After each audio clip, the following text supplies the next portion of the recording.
பிள்ளைகளே எப்படி இருக்கிறீங்க? கர்த்தருக்குள்ள சந்தோஷமா இருப்பீங்கன்னு நினைக்கிறேன். எல்லாவற்றையும் அவர் பார்த்துக்கொள்ளார்ன்னு சொல்லி கர்த்தர் மேல் உங்கள் பாரத்தை வச்சுட்டு, ஆண்டவரால் கூடாத காரியம் ஒன்றுமே இல்லைன்னு சொல்லி, அவர் கையில நீங்க ஒப்படைச்சுட்டீங்கன்னா, நீங்க உங்க கையில இருக்கிற வரைக்கும் தான் அத பார்த்துக்கிட்டே கவலைப்பட்டுட்டு இருப்பீங்க. ஆனா ஆண்டவர்ட்ட ஒப்படைச்சீங்கன்னா, அவர் அவர் வாங்கிட்டு அவர் எல்லாவற்றையும் சகலத்தையும் அதினதின் காலத்துல நேர்த்தியா செய்து முடிக்க வல்லவர். அதனால ஸ்தோத்திரம் பண்ணி, சோர்ந்து போகாதபடி ஸ்தோத்திரம் பண்ணி. இன்றைக்கு நம் செய்தியின் தலைப்பு வழிநடத்தும் ஆவியானவர். செய்திக்கு ஆதாரமா ஏறெடுக்கப்பட்ட வேத வசனம் சகரியா 4ஆம் அதிகாரம் 6, 7. அப்பொழுது அவர் செருபபேலுக்கு அதில் சொல்லக்கூடிய கர்த்தருடைய வார்த்தை என்னவென்றால், பலத்தினாலும் அல்ல, பராக்கிரத்தினாலும் அல்ல, என்னுடைய ஆவினாலே ஆகும் என்று சேனைகளின் கர்த்தர் சொல்கிறார். பெரிய பர்வதமே, நீ எம்மாத்திரம் செருபாபேலுக்கு முன்பாக சம பூமியாவாய், தலைக்கல்லை அவன் கொண்டு வருவான், அதற்கு கிருபை உண்டாவதாக, கிருபை உண்டாவதாக என்று ஆர்ப்பரிப்பார்கள் என்று சொல்லப்பட்டிருக்கிறது.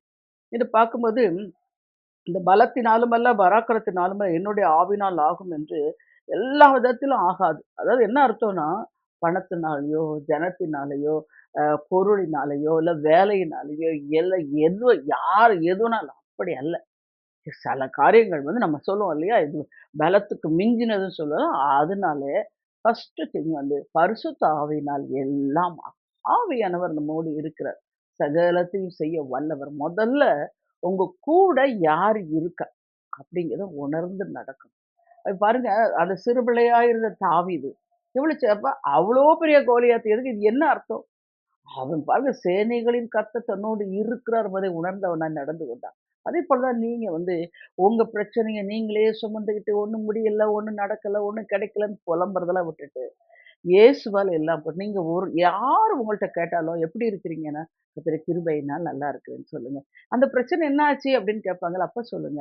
இல்ல, இல்ல ஆண்டவர் அத முடிச்சு குடுப்பேன்னு எனக்கு சொல்லியிருக்கிறாரு. அவர் வார்த்தையை நம்பி நான் வாழ்ந்துட்டு இருக்கேன்னு சொல்லுங்க. அப்போ உங்களுடைய வாழ்க்கையும் மாறும். உங்கள்ட்ட கேட்கிறவங்களுடைய சத்தமும் அடங்கி போகும். இதுதான்.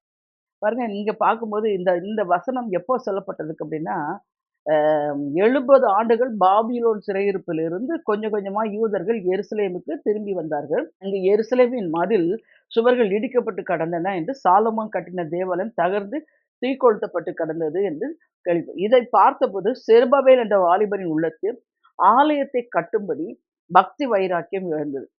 அவர் அந்த ஆலயத்தை கட்ட ஆரம்பித்த போது பலத்த எதிர்ப்புகள். இதே நான் உங்களுக்கு ஒண்ணு சொல்றேன். ரட்சிக்கப்படுறதுக்கு முன்னாடி வரைக்கும் பிசாசு அவனுடைய ஜனங்கள் சொல்லி அமைதியா இருப்பான். என்றைக்கு நீங்க ரட்சிக்கப்பட்டு ஆண்டவர் உங்க வாழ்க்கைய அந்த பழைய வாழ்க்கையெல்லாம் ஒழிஞ்சு புதியது எல்லாம் ஆச்சுன்னா ஆண்டவர் கட்ட ஆரம்பிக்கும் பொழுது அவன் உடனே எழும்புவான். தேவையில்லாத பிரச்சனைகள் வரும். தேவையில்லாத போராட்டங்கள் வரும். அதே போல தான் இங்க வருது. பலத்த எதிர்ப்புகள், பலத்த போராட்டங்கள் எழுந்தன. பெரிய பர்வதத்தை போல் சாத்தான் எழுந்து தடுக்க ஆரம்பித்தான். செருபாபேல் சோர்ந்து போக பண்ணும்படியா. பிசாசுடைய வேலையே அவனால ஒண்ணும் செய்ய முடியாது. ஆனா ஒண்ணு என்ன செய்வான்? நம்ம ஸ்பீட குறைப்பான். வேகமா ஓடிட்டு இருப்பான். திடீர்னு ஏதாவது ஒரு சின்ன பிரச்சனைய சொன்னோம்னா அப்படியே ஆன்னு கேட்டு அமர்ந்து போயிருவான். அப்படியே அடங்கி ஒரு மாதிரி என்ன செய்யணும்னு தெரியாதுன்னு. அது வேலை அவனுடைய வேலை. ஆனா இங்க என்ன சொல்லப்படுது? கர்த்தர் மறுபக்கத்தில் சகரியா தீர்க்கதரிசி எழுப்பி செருபாபேலிடம் அனுப்பி அந்த ஆவிக்குரிய பாடத்தை அவர் கற்றுக் கொடுக்கிறார். எப்படின்னா எப்பா ஓம் பலத்தினாலேயோ ஓம் பராக்கிரத்தினாலும் செய்ய முடியாது. அது குடும்பமா இருக்கலாம், அது ஊழியமா இருக்கலாம், அல்ல சபை கட்டுதலா இருக்கலாம், எதுவா இருந்தாலும் சரிங்க. இந்த வசனம் அப்படிதான் சொல்லப்பட்டது. என்னுடைய ஆவினாலே ஆகும் என்று சொன்னார். இரண்டாவது சாத்தான் பக்கம் திரும்பி, பெரிய பர்வதமே நீ எம்மாத்திரம் செருபாபேலுக்கு முன்பாக நீ சமபூமாய் என்று சொன்னார். இந்த பக்கம் இது மாதிரி சொல்லிட்டு சாத்தான பார்த்து சொல்றாரு. ஏய் நீ தடுத்து நிக்கிறேன்னு சந்தோஷப்பட்டு நிக்காத. செருபாபேலுக்கு முன்பாக நீ சமபூமி ஆவார் அப்படின்னு சொல்றாரு. மூன்றாவதாக சகரியா தீர்க்கதரிசியில சொல்றாரு. செருபாபேலின் கைகள் தான் இந்த ஆலயத்திற்கு அஸ்திபாரம் போட்டது. அவன் கைகளே இதை முடித்து தீர்க்கும். இதே மாதிரி தான் நீங்களும் சொல்லணும். எந்த சூழ்நிலைக்கு பயந்துராதீங்க, பயப்படாதீங்க. பிசாசுடைய வேலை என்ன தெரியுமா? நம்மள பயமுறுத்துறது.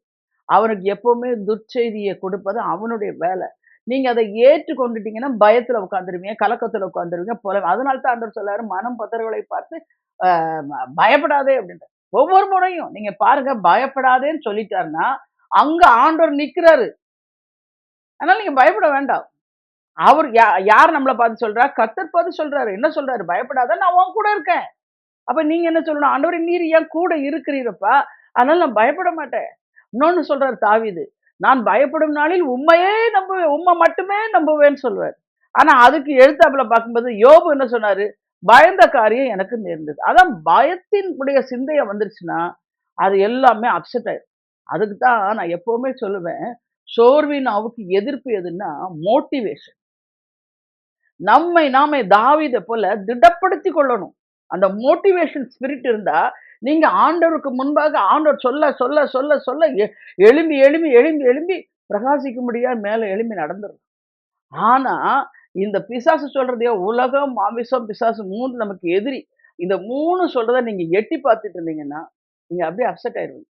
அதுக்கு பதிலா தான் நான் எப்பவுமே சொல்லுவேன், அந்த வார்த்தைய டெலீட் பண்ணுங்க. கர்த்தருடைய வார்த்தைய சேவ் பண்ணுங்க. அந்த வார்த்தை பேச நிறுத்திட்டு, இந்த வார்த்தைய பேசுங்க. நீங்க உடனே சொல்லணும். பிசாசு வந்து சொல்லுவான்ல, இதெல்லாம் உன்னால இதெல்லாம் நடக்குமா? 8 சுரக்கா கறி கிடைக்குமா? அப்படி சொல்லி நீங்க சொல்லணும். என்னால ஒண்ணுமே செய்ய முடியாது. ஆனா என் கூட இருக்கிறார் பாரு. பரிசுத்தமுள்ள ஆவியானவர், சேனைகளின் கர்த்தர் என் கூட இருக்கிறாரு. யாக்கோபின் தேவன் எனக்கு துணையா இருக்கிறாரு. அவரால அத செய்ய முடியும். அப்படின்னு பேசிட்டீங்கன்னா ஓடி போயிடும். ஆனா கொஞ்சம் பயந்துட்டீங்கன்னா, பில்டிங் மாரி கான்கிரீட் போட்டு பெருசா கோபுரமா, அப்படி ஒரு பங்களாவா கட்டிடுவான். அதனால ஒரு நாள் சோர்ந்து போகாதீங்க. அவனுக்கு இடம் குடுக்காது. ஒரு ஆவிக்குரிய ஆலயத்தை கட்டிக் கொண்டிருக்கின்றோம். உன்னதமானவர் கைகளால் செய்யப்பட்ட ஆலயங்களில் வாசமாயிரார் என்று அப்போஸ்தலர் 7ஆம் அதிகாரம் 47, 47 சொல்லு. நீங்கள் தேவனுடைய ஆலயமாய் இருக்கிறீர்கள் என்றும், தேவனுடைய ஆவி உங்களில் வாசமாய் இருக்கிறது என்றும் அறியாதிருக்கிறீர்களே என்று 1 கொரிந்தியர் 3ஆம் அதிகாரம் 16ஆம் வசனத்தில் சொல்லப்படுது. நீங்கள் எப்படி ஆலயமாய் கட்டப்பட்டுகிறீர்கள்? அப்போஸ்தலர் தீர்க்கதரிசிகள் என்பவருடைய அஸ்திபாரத்தின் மேல் கட்டப்பட்டு வருகிறீர்கள். அதற்கு இயேசு கிறிஸ்துவே மூலைக்கல். யாருன்னு பார்த்தா இயேசு கிறிஸ்து மூலைக்கல். அவர் மேல் நீங்களும் ஆவியினால தேவனுடைய வாசஸ்தலத்தை கூட்டி கட்டப்பட்டு வருகிறீர்கள் என்று எபேசியர் 2:20, 22. நம்ம ரட்சிக்கப்பட்டவங்கள நம்முடைய ஜீவியத்தை கர்த்தர் கட்டுவார். அதுக்கு என்ன செய்யணும்னா, அப்படியே வார்த்தையை கீழ்ப்படியணும். அவர் வந்து சொல்ற காரியம்லாம் அசாதாரணமா இருக்கும். சாதாரணமா இருக்காது. ஓ! பிரமிப்பா சொல்வாரு. அத நம்ம ஏற்றுக்கொள்ளணும். நான் சில காரியங்கள் இப்ப நான் அந்த பாதையில நடந்து ஊழிய பாதையில எவ்வளவோ வருடங்கள் நமக்கு சொன்னேன் ஆண்டவர் பேசுறது கேட்கறது, ஆண்டவருக்கு உடனே கீழ்ப்படியணும், ஆண்டவரை விட்டு முறுமுறுத்தக்கூடாது, ஆண்டவர் சொல்றத நம்ம ஏற்றுக்கொள்ளணும். முதல்ல வந்துங்க விசுவாசம் செயல்படணும்னா, கர்த்தர் சொன்ன வார்த்தையை ஏற்றுக்கொள்ளணும். அதுக்கு பேரு தான் வாக்குத்தத்தம். வாக்குத்தத்தம்னா என்ன? ஆண்டவர் சொல்லுற வார்த்தைய நமக்கு அது பாருங்க நமக்கு இந்த பரிசுத்த வேதாகமத்துல உயில் போல எழுதி குடுத்துட்டாரு. வாயில பிசாசு சொல்றான், உலகம் வாயில சொல்லுது. பிசாசு வாயில சொல்றான். மாம்சம் சும்மா ஒண்ணுமே இல்லாம சொல்றான். ஆனா ஆண்டவர் நமக்கு எழுதி ரிட்டன்ல குடுத்துட்டு சொல்றாரு வாக்குத்தத்தம். நீ ஆசீர்வாதமா இருப்பாய். அப்படின்னா, ஒண்ணு நான் எங்க ஆசீர்வாதமா இருக்கேன்? அப்படி சொல்லக்கூடாது. நம்ம உயிரோடு இருப்பதே ஒரு ஆசீர்வாதம் தாங்க. எத்தனை போராட்டங்களை சத்துரு கொண்டு வந்தாலும், நம்ம யார நம்பிங்க வாழ்றோம்? அதனால தான் சங்கீதக்காரன் சொல்லுவான், கர்த்தர் என் அடைக்கலம், என் கோட்டை, நான் நம்பி இருக்கிறவர். அப்படிதான் சொல்லணும். நீங்களும் சொல்லணும். நம்ம வந்து இந்த உலகத்துல நடக்கிற பிரச்சனைகள் எல்லாம் நீங்க பார்க்கும்போது, நம்மளால ஒரு செகண்ட் அவர் இல்லாம வாழ முடியுமா? யோசிச்சு பாருங்க. எத்தனை போராட்டங்கள் வந்தாலும் கர்த்தர் கூட இருக்கிறார். அதெல்லாம் பல பாடுகள கடந்து வந்தவன். யாரும் சப்போர்ட் இருக்காது. ஆண்டவர் அப்ப சொல்லுவாரு, பயப்படாத. நான் உன்னோட இருக்கேன். திகையாதே. நான் உன் தேவன். நான் உன்னை பலப்படுத்தி உனக்கு சகாயம் செய்வேன் அப்படின்னுவாரு. சகாயம்னா என்ன? உதவி. அந்த வார்த்தைய அப்படியே பிடிச்சுப்பேன். அதுக்கு மேல நோ மோர் டாக். ஆண்டவர் சொல்லிட்டீங்களா? அப்படி சொல்லு. அதுக்கு உங்களுக்கு வேத வசனம் செய்யணும். தேவ சமூகம் பழக்கம் இருக்கணும். சும்மா உடனே இப்ப எழுதி காட்டுறாரு, அப்படி பேசணும் அந்த மாதிரிலாம் இல்லைங்க. ஆண்டவர் பேசுற விதம் அதிகமா இருக்கும். தேவ சமூகத்துல போய் அமரணும். கர்த்தர் சமூகத்தை நித்தமும் தேடணும், நாடணும், ஓடணும். இதெல்லாம் செய்ய நீ டைம் எடுக்கணும். நீ பாட்டுக்கு நான் ஜெபம் பண்ணிட்டேன், நான் ஜெபம் பண்ணிட்டேன் டம்பரா அடிச்சிட்டு இருக்கல. ஆண்டவர் சமூகத்துல போய் உட்காரணும். அவர்ட்ட நீ ஜெபத்த குடுக்கணும். அவர் கடைசியில பார்த்தீங்கன்னா, அவர் உங்களோட பேசுறதுக்கு ஆயத்தமா இருப்பாரு. நீங்க ஜெபத்த முடிச்சு ஆமென் அப்படின்னு ஓடிறக்கூடாது. அதுல ஆண்டவர் பேசுவது தான் மெயினா ஆண்டவர் பேசுறது வசனத்தின் மூலமா தான். அன்னைக்கு நீங்க உங்க ஜெபத்த முடிச்சுட்டு வேதம் வாசிப்பீங்க. ஆண்டவரே நீர் எனக்குரிய ரேமாவ தாரும். லோகஸ் இருக்குது, லேமா இருக்கு. நமக்கு ரேமா நமக்கு தனிப்பட்ட விதத்தில் நம்மோட கர்த்தருடைய வார்த்தை பேசணும். அத எழுதி வச்சுக்கிட்டு, நம்ம அத மறுபடியும் சொல்லி அறிக்கைப்படணும். சோர்ந்து போகிற நேரம், பயப்படுற நேரம், கலங்குற நேரம்லாம் உண்டு. எல்லாருக்கும் பயம் உண்டுங்க. எப்பேர்ப்பட்ட ஊழியரா இருந்தாலும் சரி. அவங்களுக்கு அந்த பயம் வரும். ஏன்னா அதோடைய இது நடக்குங்கும்போது அப்ப ஆண்டவர் சொல்லுவார், "நான் உன் கூட இருக்கேன் பயப்படாத" அப்படின்றாரு. அப்ப நம்ம எடுத்துக்கொள்ளணும். அது எப்படி பயப்படாம இருக்கிறது? அப்படி சொல்லக்கூடாது. வேதம் என்ன சொல்லுதுன்னா, நமக்கு பயமுள்ள ஆவியை கொடாமல் பலமும், அன்பும், தெளிந்த புத்திய கர்த்தர் குடுத்திருக்கிறார். அதே மாரி அடிமைத்தனத்தின் ஆவிய கொடாம, அப்பா, பிதாவே என்று அழைக்கிற புத்திர சுவிகாரத்தின் ஆவிய குடுத்து இதெல்லாம் நம்ம வேதத்த படிக்க, படிக்க, படிக்க, தியானிக்க, தியானிக்க தான் இந்த இதெல்லாம் ஆவியானவர் கற்றுக் குடுத்துக்கிட்டே வருவாரு. நான் உங்களுக்கு சொல்லட்டும், இப்போ நெறைய யூடியூப் ப்ரோகிராம்லாம் இருக்குது. நெறைய பாடல்கள், செய்திகள் எல்லாம் இருக்கு. அத நீங்க கேட்டு, கேட்டு, கேட்டு, கேட்டு, கேட்டு அப்படியே நீங்க மேலும், மேலும், மேலும், மேலும் சிந்தையில நல்லா அறைஞ்சிரணும். அந்த சிந்தையில இருக்கிற மாம்ச சிந்தைய வெளியேற்றும்படியா, ஆவியின் சிந்தையினால் நிரப்பப்பட, நிரப்பப்பட, நிரப்பப்பட அப்ப நீங்க சொல்லுவீங்க, பலத்தினாலும் அல்ல, பராக்கிரத்தினாலும் அல்ல, ஆவியினாலே ஆகும். இதைத்தான் சொல்லணும். இத மாரி தான் செய்யும்பொழுது, எப்பொழுது உங்களுடைய வாழ்க்கையை பரிசுத்தமாய் கர்த்தருடைய ஆலயமாய், தேவனுடைய வாசஸ்தலமாய் கட்ட எண்ணுகிறீர்களோ, அப்பொழுது நிச்சயமாகவே சாத்தான் உங்களுக்கு எதிராய் மாறிப் போவான்.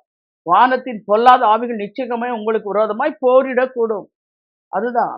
அதே நேரத்துல கர்த்தர் உங்களோடு இருக்கிறார். தேவதூதர்கள் உங்களோடு இருக்கிறார்கள். சத்துரு வெள்ளம் போல் வரும்போது ஆவியானவர் நான் உங்களுக்கு அடிக்கடி சொல்லியிருக்கிறேன். யுத்தம் என்பது கர்த்தருடையது. ஒரு நாளும் நீங்க உங்க கையில எடுக்காது. உங்களால யுத்தம் செய்து அவனை மேற்கொள்ள முடியாது. அதுக்கு தானே சொல்றாரு. உலகத்துல உங்களுக்கு உபத்திரம் உண்டு. ஆனாலும் நான் உலகத்தை ஜெயித்தேன்னு சொல்றாரு. அவர் தான் உலகத்தை ஜெயிச்சிருக்காரு. நம்ம இல்ல. ஆனால் உங்கள் விசுவாசமே உலகத்தை ஜெயிக்கும். விசுவாசம் தான் என்ன? அவர் நமக்காக எல்லாவற்றையும் நம்பப்படும்போது காணப்படாது. நமக்காக செய்து வச்சுட்டார். இன்னைக்கு அநேகர் சொல்றீங்க, எனக்கு பலகீனமா இருக்கு. எனக்கு இந்த நோய் இருக்கு. மத்தேயு 8:17 சொல்லுது. அவர் தாமே நம்முடைய பலவீனங்களை ஏற்றுக்கொண்டு நோய்களை சுமந்தார். நீங்க இத சொல்ல சொல்ல இந்த வசனங்கள் எல்லாம் எடுத்து நீங்க அறிக்கை பண்ணணும். அது எப்படி ஆகும்? இல்லைங்க. இருதயத்துல விசுவாசிக்கணும். வாயினால அறிக்கைப்படணும். நிச்சயமா வியாதி உங்களை விட்டு விலகும். நானே அதுக்கு சாட்சி.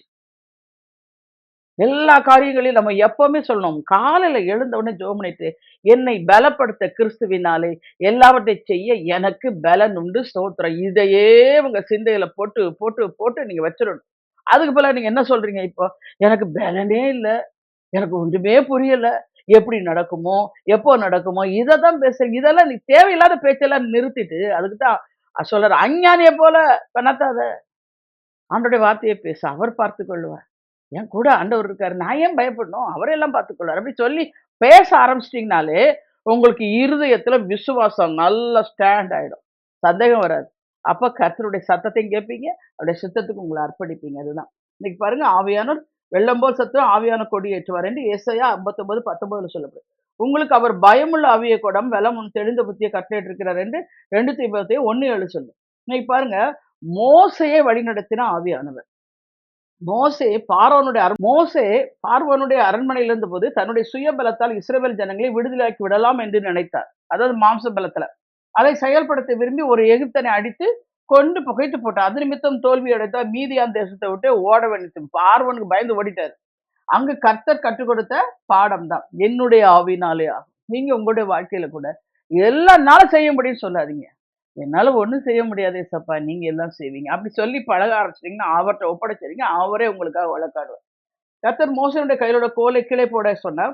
அது பாம்பாய் தெளிந்தெறிந்து இது மோசேயின் சுயபலம், சுய ஞானம், சுய அறிவை காட்டுகிறது. அவையெல்லாம் சர்ப்பமாகிய பிசாசின் வல்லமையால் உண்டானது. சர்ப்பத்தின் தலையை நசுக்கின கர்த்தர் மோசே வாளை பிடிக்க சொன்னார். அவன் வாளை பிடித்த போது அந்த கோல் தேவனுடைய கோலை. நீங்களும் உங்க சுய சுத்தம், சுய பலன், சுய புத்தி, எல்லாத்தையும் கீழே போட்டுறணும். நீர் தான் எனக்கு எல்லாம் சொல்லணும். அப்ப பாருங்க அது தேவனுடைய கோலாயிற்று. மோசே தன்னுடைய சுயபலத்தை சாராமல், பராக்கிரமத்தை சாராமல், ஆவியானவரை சார்ந்தோடு கர்த்தர் மோசையை நோக்கி, உன்னை நான் பார்வோனுக்கு தேவனாக்கினேன் என்று யாத்திராகமம் 7ஆம் அதிகாரம் 1ஆம் வசனத்துல சொல்றார்.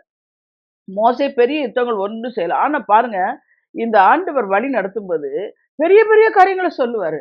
ஆனா செய்யறது அத்தனையும் ஆண்டவர் தான். கோலியாத்த கல்ல எடுத்து அடிக்கும்போது அவன் குப்புற விழுகிறான். யார் தட்டினது? ஆண்டவர் தட்டினாரு. ஆனா இங்க எப்படி தாவீது கோலியாத்தை வென்றார் அப்படின்னு வந்திருக்கு. அதுதான் கர்த்தர் செய்வார் யுத்தங்க. அதுல பாருங்க மேய்ப்பரின் கோலை பிடித்துக் கொண்டார். பஸ்கா ஆட்டுக்குட்டி ரத்தத்தை திலைக்காலிலே பூசினார். பெரிய விடுதலை உண்டாயிற்று. இஸ்ரவேல் ஜனங்கள் எகிப்திலிருந்து புறப்பட்ட போது சிவந்த சமுத்திரம் பெரிய பர்வதம் போல் காட்சி அளித்தது. எப்படி கடப்போம் என்று இஸ்ரவேலர் பயந்தார்கள்.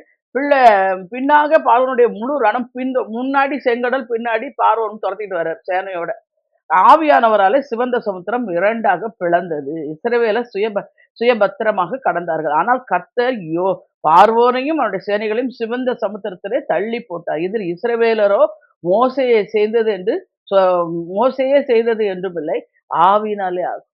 இந்த இஸ்ரவேல் ஜனங்கள் எப்பவுமே மோசேட்ட போய் மோசே தான் அவங்கள வழி நடத்துறான்னு நெனச்சுக்குவாரு. இல்ல. ஆனா மோசேய கர்த்தர் வழி நடத்துறாரு. அதுக்கப்புறம் மோசே வந்து கர்த்தர் சொல்றதெல்லாம் கேட்டு கேட்டு அவர் நடத்துறாரு. அதான் இந்த பெரிய பர்வதம் போல உங்களுக்கு எதிராக இருக்கிற போராட்டம் எது? பிரச்சனை எது? வேலை இல்லாத திண்டாட்டமா? கர்ப்பத்தின் கனியை கரிக்கணுமா? திருமணம் ஆகலையா? இல்ல வீட்ல சமாதானம் என்ன பயமுறுத்திட்டு இருக்குது உங்களுக்கு? என்ன பிரச்சனை? பெரிய பர்வதம் போல இருக்கு. ஆனா வேதம் என்ன சொல்லுதுன்னா, அவருடைய பிரசன்னத்துல அந்த பர்வதம் மெழுகு போல உருகிரும்.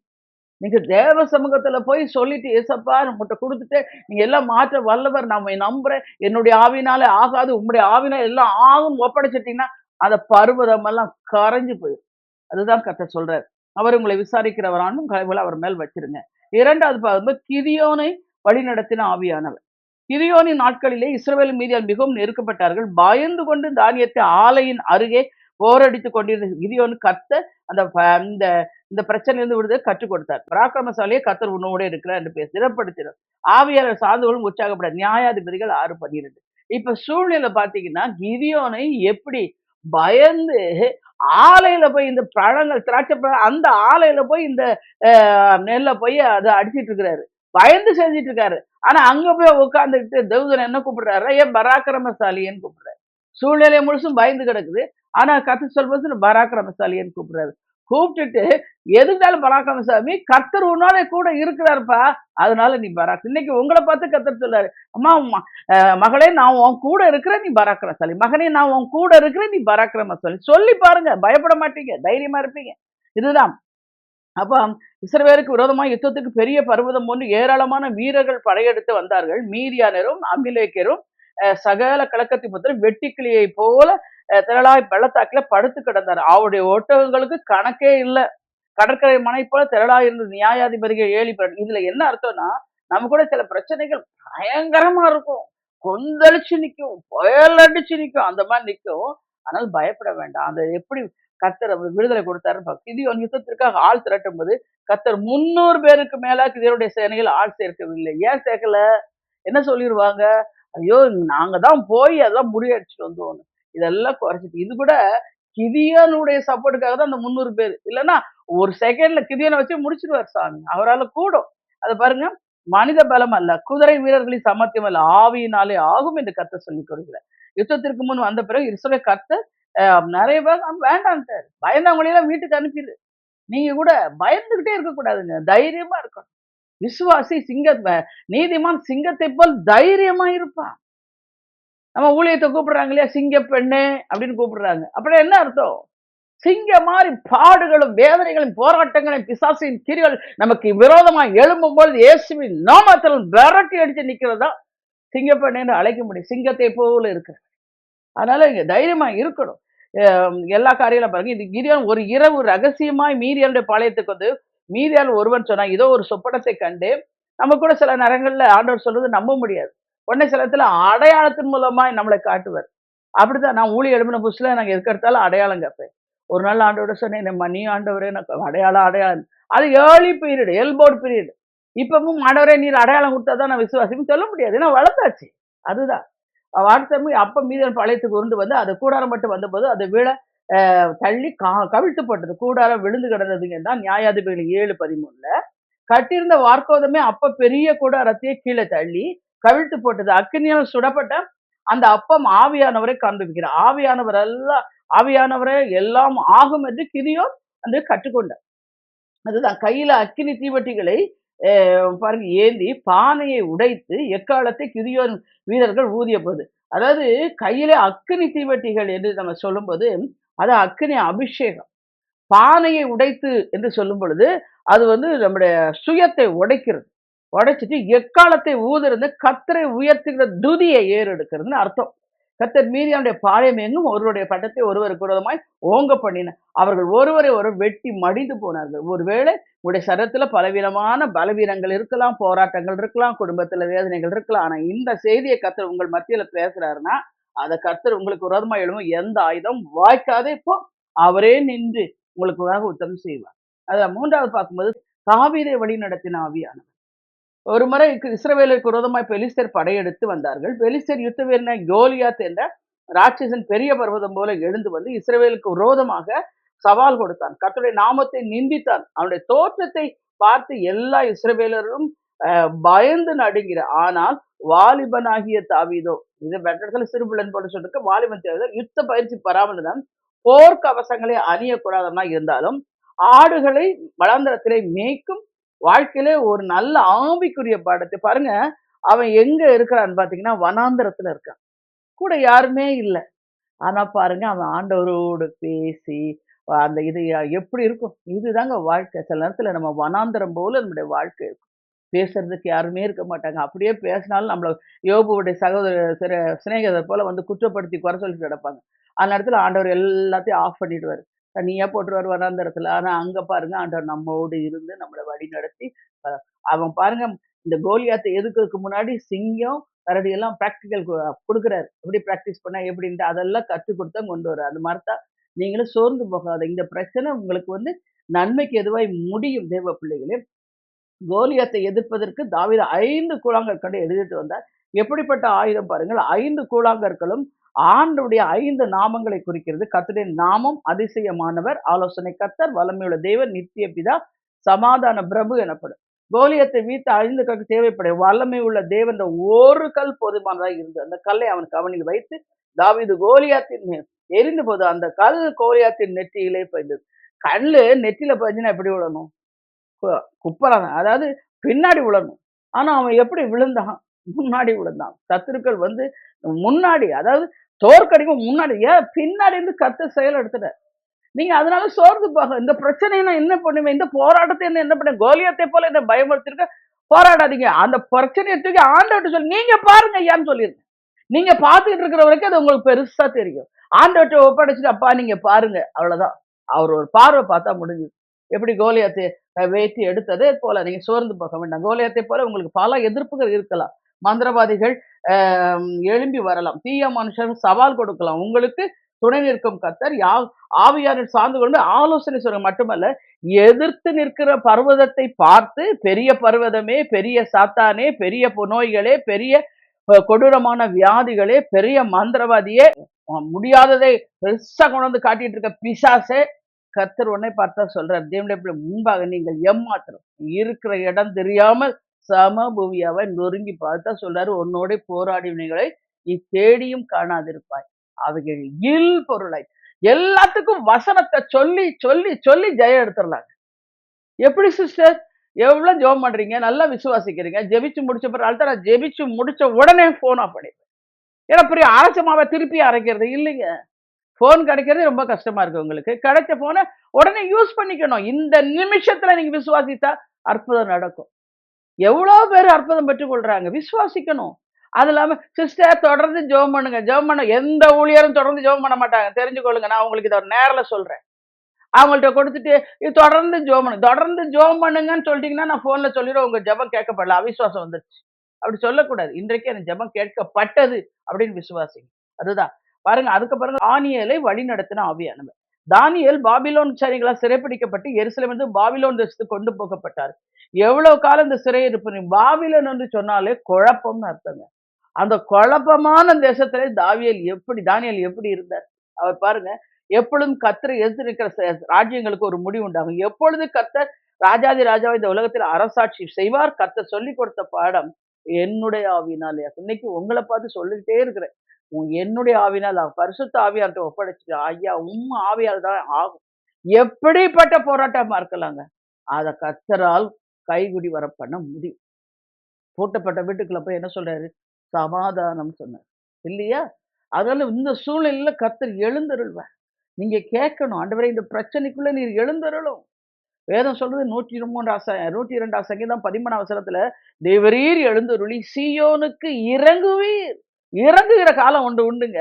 அதுக்கு தயவு செய்யும் காலம் வந்தாச்சு. நீங்க இவ்வளவு நாள் போராடி ஜெபம் பண்ணிட்டு இருக்கீங்களா? உங்க போராட்டத்துக்கு முடிவு கட்ட இயேசு வந்துட்டாரு. விசுவாசிங்க. அதற்கு குறித்த நேரமும் வந்தது. நமக்குன்னு ஒரு நேரம் விடுதலை நேரத்தை கர்த்தர் குறிச்சு வச்சிருப்பாரு. அந்த நேரம் வந்தது. விசுவாசிங்க. கர்த்தர் அப்படியே நடத்துவார். பாருங்க எல்லாத்துலயும் பாபிலோன் அரசர் ராஜா நேபுகாத்நேச்சாருக்கு கர்த்தர் சொப்பனம் மூலமாக சில காரியங்களை வெளிப்படுத்தினார். சொப்பனத்தின் அர்த்தத்தை தானியேலுக்கு தெரியப்படுத்தினார். அந்த சூழல்ல தானியேலுக்கு எவ்வளவு ஒரு இக்கட்டான நேரமையா இருக்கும். ராஜாவுக்கு சொப்பனம் வருது. சொப்பனத்தை சொல்ல மாட்டேங்கிறாரு. அத கண்டுபிடிக்கணும். அதுக்கு வெளிப்படுது. எவ்வளவு பெரிய காரியம். நீங்க சின்ன பிரச்சனைக்கு இப்படி அழுகுறீங்க. இவ்வளவு போராடுறீங்க. இவ்வளவு கஷ்டப்படுறீங்க. என்ன ஆண்டவரே! என்ன ஆண்டவரே! ஏன் என்ன கைவிட்டீர்ன்றீங்க? ஒரு சின்ன பிரச்சனை. பாருங்க எவ்வளவு ராஜா, தேசத்தின் ராஜா, இவன் அந்நிய தேசத்துல இருக்கிறான். அங்க பாருங்க, கர்த்தர் ஒருத்தரை உயர்த்தணும்னு நினைச்சிட்டாருன்னா, அவருடைய சித்தத்துக்கு, இஷ்டத்துக்கு தான் தூக்கிட்டு போவாரு. அதனால நீங்க விட்டு குடுத்தாதான் உங்களுக்கு உயர்வு வரும். இது ஆண்டவர் சொல்றத நம்பணும். ஆண்டவர் இது நடக்குமா? நடக்கும். நடக்குமான்னு பேசுறீங்க சந்தேகம். என் இயேசுவால் எல்லாம் நடக்கும்னா நடக்குங்க அது. பாருங்க அதுல சொல்றாரு, நீர் பார்த்து கொண்டிருக்கும் போதே கைகளால் பெயர்க்கப்படாத ஒரு கல் பெயர்ந்து உருண்டு வந்தது. அது அந்த சிலையை இரும்பும் களிமண்ணுமாகிய அதன் பாதங்களில் மோதி அவைகளை நொறுக்கிப்பட்டது என்று தானியேல் 2ஆம் அதிகாரம் 34 வசனத்தில் சொல்றாரு. இந்த சிலையானது உலகத்தின் சாம்ராஜ்யங்களை காண்பிக்கிறது. இந்த சாம்ராஜ்யங்களை எல்லாம் உலகத்தில் அதிபம் பிசாசு அரசாட்சி செய்து கொண்டிருக்கின்றார். இவைகளுக்கு முடிவு உண்டாக்க வேண்டும் என்றால் கைகளால் பெயர்க்கப்படாத ஒரு கல்லாகி இயேசு கிறிஸ்து வந்தே தீர வேண்டும். அது சொல்றாரு. சிலையை பாருங்க, சிலையை மோதின கல்லோ வென்ற ஒரு பெரிய பர்வதம் பூமி எல்லாம் நிரப்பிச்சு. அப்படியே இயேசு கிறிஸ்து உலக ராஜ்யங்களை எல்லாம் நொறுக்கி நிர்மூலமாக்கி தானே ராஜாவாதி ராஜாவாக கத்தாதி கதை பூமி அரசாழ்வார் என்று தானியேல் 2ஆம் அதிகாரம் 35-44 சொல்லப்பட்டிருக்கு. எல்லா விதத்துல பாருங்க, பல வேத வசனங்கள் இயேசுவை ஒரு கல்லு கூப்பிட்டு ஆதலால் கர்த்தராகி ஆண்டவர் வைக்கிறது, இதோ அஸ்திபாரமான ஒரு கல்லை நான் சீயோனிலே வைக்கிறேன், அது பரீட்சிக்கப்பட்டதும் அது வெளியேற பெற்றதும் திட அஸ்திபாரம் உள்ளதுமான மூளைக்கல்லாய் இருக்கிறது, விசுவாசிக்கிறவன் பதறான். ஏசாயா 28:10. ஒவ்வொரு நாளும் நீங்க சொல்லுங்க, பதற சூழ்நிலை வரும்போதெல்லாம் விசுவாசிக்கிறேன், நான் பதற மாட்டேன். நீங்க அறிக்கை பண்ணுங்க, அது நிச்சயமா கர்த்தர் முடிச்சு கொடுப்பார். வீடு கட்டலுக்கு ஆகாதென்று தள்ளின கல்லே மூளைக்கு தலைக்கல்லாயிற்று என்று சொல்லப்பட்டிருக்கிறது. எல்லா விதத்திலும் பெரிய உலகத்தின் அதிபதியாக சாத்தானே, அந்தகார வல்லமைகளே, தேவ ஜனங்களுக்கு விரோதமாக இருக்கும் அரசாங்கமே, நீங்கள் எம்மாத்திரம் இயேசு கிறிஸ்துவ தலைக்கல் வருகிற அவருக்கு முன்பாக நீங்கள் சமபூமியாய் போவீர்கள். இந்த கல்லின் மேல் விழுகிறவன் நொறுங்கி போவான், இது எவன் மேல் விழுமோ அவன் நசுக்கப்படுவான் என்று மத்தேயு 21ஆம் அதிகாரம் 44 வசனத்துல சொல்லப்படுது. இவ்விதமாய் கர்த்தர் நம்மோடு இருக்கிறார். பலத்தினாலும் அல்ல, பராக்கிரத்த தேவ ஆவினாலே ஆகும். நாம் ஜெபிப்போமா? எங்களை மிகுதியாய் நேசிக்கிற அன்புள்ள ரட்சகா, இம்மட்டுமா உங்க பிள்ளைகளோடு நீர் பேசினீர் ஆண்டவரே. அவங்க என்ன பிரச்சனையில சிக்கி தவிக்கிறாங்களோ, என்ன இந்த போராட்டம் இவ்வளோ பெரிய தாவீதை போல பயமுறுத்தி கொண்டிருக்கின்றதோ, இல்ல இந்த பெரிய பர்வதம் வழி தெரியாமல் மூடப்பட்டிருக்கின்ற கலங்கி நிற்கிறார்களோ, இந்த பிரச்சனைக்கு முன்பாக நான் நிற்க எனக்கு பலன் இல்லையே என்று புலம்பி அழுகிறார்களோ சுவாமி, இன்றைக்கு அவங்க பெரிய பர்வதமே, நீ செருபாவேலுக்கு முன்பாக எம்மாத்திரம் நீ சமபூமி ஆவா என்றும், அவன் தலைக்கல்லை கொண்டு வருவான், கிருபை உண்டாகட்டும், கிருபை உண்டாகட்டும் ஆர்ப்பரித்தது போல, அது மாத்திரமல்ல பலத்தினாலும் அல்ல, பராக்கிரத்தினாலும் தேவாவினாலே ஆகும். ஆவியானவர் இந்த பிள்ளைகள் விரும்புகிற காரியத்தில் தடைகள் எல்லாம் நீக்கி அவர் நினைப்பதற்கும் வேண்டிக் கொள்வதற்கும் மேலாய் கர்த்தர் கிரியை செய்வீராக. ரிஷபி லபி தரிக்கல துரி சந்து நிஷம்பி ரபூலக துரி கந்த ரகபிட நக்கபர் ரோஜன். பயப்படாதே. அடிக்கடி சொல்கிறேன், ஏன் எனக்கு இப்படி ஒரு போராட்டமான வாழ்க்கை? நான் இருப்பதை விட சாவது நல்லது. சாவை குறித்தியே அடிக்கடி புலம்பிக் கொண்டிருக்க. இல்லை மகனே, நீ ஏன் உன் காலத்துக்கு முன்னே சாக வேண்டும்? கர்த்தருடைய கரத்துல உன் பிரச்சனை ஒப்படைத்து விட்டு கர்த்தர் மேல் உன் பாரத்தை வைத்து விடு. அவர் உன்னை ஆதரிப்பார். நீதிமானை ஒருபோதும் தள்ளாட விட மாட்டார். சோர்ந்து போகாது.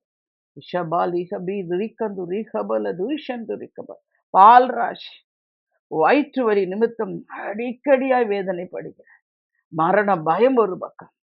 என்ன ஆகுமோ தெரியவில்லை. எவ்வளவுதான் மெடிசன் நான் எடுத்தாலும் எனக்கு அது செயலற்று போயிட்டு என் வயிறெல்லாம் மறுத்து போனது போல் காணப்படுகிறேனே என்று சொல்லுகிறார். ஆண்டவரே, உம்முடைய சமூகத்தில் இந்த மகனை ஒப்படைத்து ஜெபிக்கின்றேன். அவன் வேதனை நீங்கி சுகமா இரு. இந்த வசனத்தின்படி மகனை சுகம் பெரும்படி அவனை நோக்கி பார்க்கிறேன். நீர் இந்த மகனுக்கு சுகத்தை கட்டளையிட்டீர் என்று நான் கர்த்தருக்குள் நம்புகிறேன். உம்முடைய நாமம் மகிமைப்பட அதிசயம் நடப்பதா நீர் அப்படி செய்வதற்காய் ஸ்தோத்திரம்.